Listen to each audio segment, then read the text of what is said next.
મિત્રો, તો આજના વિડીયોમાં આપણે જોઈશું મહારાષ્ટ્રના નાસિકમાં આવેલું 51 શક્તિપીઠોમાંથી એક જાણીતું તીર્થધામ એવું સપ્તશૃંગી માતાજીના મંદિર વિશે અને આ મંદિરનો ઇતિહાસ અને રહસ્ય વિશે પણ આપણે જાણીશું। તો મિત્રો, આ વિડીયો મારો ચાલુ થાય તે પહેલાં તમે મારી ચેનલ લાઇક, શેર, સબસ્ક્રાઈબ ના કરી હોય તો કરી દેજો। તો આપણે જોઈએ સપ્તશૃંગી માતાજીના મંદિર વિશે।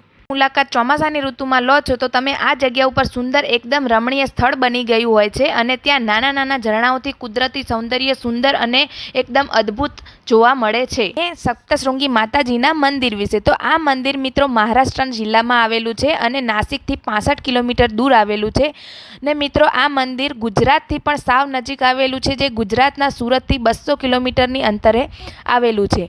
આ મંદિર 51 શક્તિપીઠોમાંથી એક કહેવાય છે અને કહેવાય છે પૌરાણિક કથાઓ અનુસાર જ્યારે માતા સતીના 51 અંગ વિષ્ણુ ભગવાનના સુદર્શન ચક્રથી 51 ભાગ થયા અને સતીના શરીરના જે અંગ જ્યાં જ્યાં પડ્યા ત્યાં શક્તિપીઠ બન્યા। તો આ જગ્યાએ માતાજીના બાજુ એટલે કે હાથ પડ્યા હોવાથી આ અહીંયા 51 શક્તિપીઠોમાંથી એક શક્તિપીઠ માનવામાં આવે છે। ઉપર આવેલું હોવાથી 500 પગથિયા ચડીને તમારે દર્શન કરવાના હોય છે, પણ અત્યારે તમારે રોપવેની વ્યવસ્થા પણ થઈ ગઈ છે, જે એકદમ તમે વ્યાજબી ભાવે પણ તમે લઈ શકો છો અને નાના બાળકો અને સિનિયર સિટીઝન માટે અડધી કિંમતમાં તમને રોપવેની સુવિધા મળી જશે અને 500 પગથિયા ચડીને તમે માતાજીના દર્શન કરી શકો છો।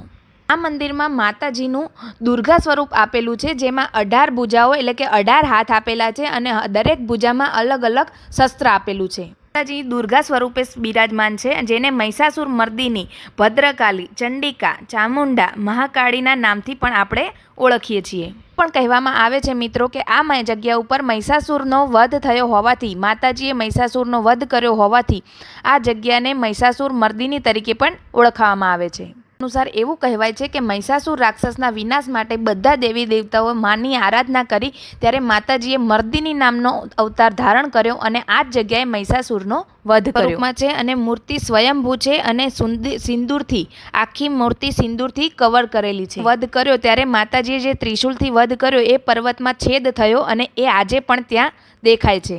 પછી માતાજીએ અહીં જ એમનો વાસ કર્યો એવું પણ કહેવામાં આવે છે।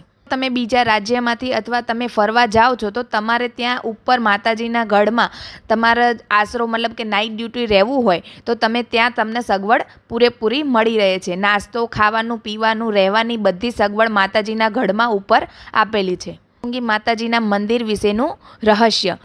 ચોમાસાની ઋતુમાં તમે અચૂકથી આ સ્થળની મુલાકાત લઈ શકો છો। કુદરતી સૌંદર્ય એકદમ સુંદર અને ઝરણા નાના નાનાઓથી ભરપૂર હોય છે અને ત્યાં રોપવેની સગવડ પણ બહુ સરસ રીતે આપેલી છે। મિત્રો, તમને મારો વિડીયો કેવો લાગ્યો કોમેન્ટ કરીને જરૂરથી કહેજો અને કોમેન્ટમાં જય સપ્તશૃંગી માતા જરૂરથી લખજો। આપણે મળીશું બીજા વિડીયોમાં। તો મિત્રો, તમે મારી ચેનલ લાઇક, શેર, સબસ્ક્રાઈબ ના કરી હોય તો કરી દેજો, જેથી આવા વિડીયો આગળ તમે જોઈ શકો।